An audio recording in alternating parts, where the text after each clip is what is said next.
Hi friends, ಅಮ್ಮ ಇವತ್ತು ಊರಿನಿಂದ ಬಂದಿದ್ದಾರೆ. ಅಮ್ಮನ ಸ್ಪೆಷಲ್ ಕೆಸುವಿನ ಸೊಪ್ಪಿನ ಚಟ್ನಿ, ಅಥವಾ ಇದಕ್ಕೆ ನಮ್ಮ ಊರಿನ ಕಡೆ ಕರ್ಕಲಿ ಅಂತ ಹೇಳ್ತೀವಿ. ಅದನ್ನು ಮಾಡೋದು ಹೇಗೆ ಅಂತ ನೋಡೋಣ. ಮಳೆಗಾಲದಲ್ಲಿ ಇದು ತುಂಬಾ ಚೆನ್ನಾಗಿರುತ್ತೆ. ಅನ್ನಕ್ಕೆ ಮಿಕ್ಸ್ ಮಾಡ್ಕೊಂಡು ತಿನ್ನೋಕ್ಕೆ ತುಂಬಾ ಚೆನ್ನಾಗಿರುತ್ತೆ. ಇದಕ್ಕೆ ಬೇಕಾಗುವಂಥ ಸಾಮಗ್ರಿಗಳೇನೇನು ಅಂತ ನೋಡೋಣ.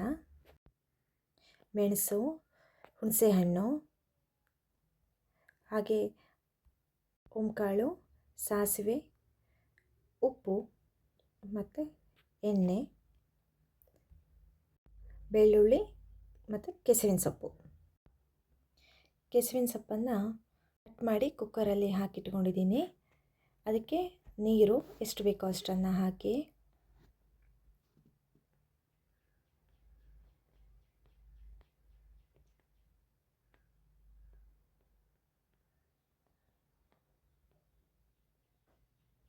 ಹುಣಸೆಹಣ್ಣು,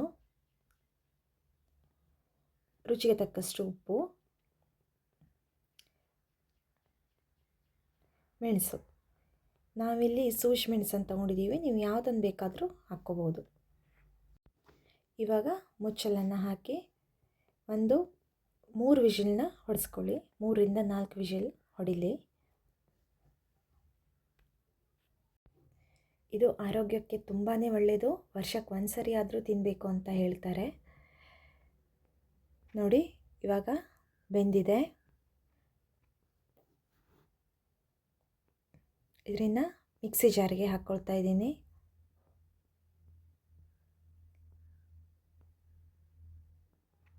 ಹಾಕಿ ಚೆನ್ನಾಗಿ ರುಬ್ಕೊಳ್ಳಿ.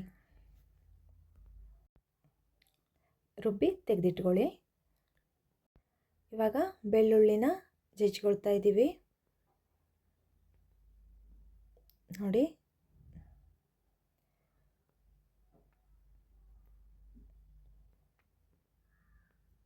ಇದು ಸ್ವಲ್ಪ ಕುದಿಲಿ.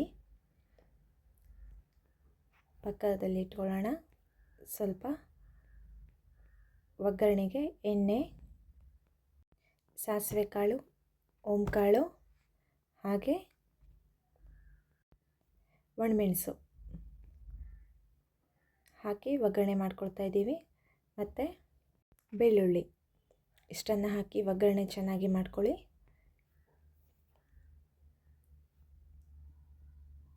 ನೋಡಿ, ಇಲ್ಲಿ ಕುದೀತಾ ಇದೆ. ಅಮ್ಮ ಮಾಡಿರುವಂಥ ಕರಕಲಿ ಅಥವಾ ಚಟ್ನಿ ತುಂಬಾ ಚೆನ್ನಾಗಿರುತ್ತೆ. ಟ್ರೈ ಮಾಡಿ ನೋಡಿ. ಒಂದ್ಸರಿ ಮಾಡಿದ್ರೆ ನೆಕ್ಸ್ಟ್ ಟೈಮ್ ಗ್ಯಾರಂಟಿ ಮಾಡ್ತೀರಾ ನೀವು. ನೋಡಿ, ಚೆನ್ನಾಗಿ ಕುದೀಲಿ. ಬಿಸಿ ಬಿಸಿ ಕರಕಲಿ ರೆಡಿ ಆಯಿತು.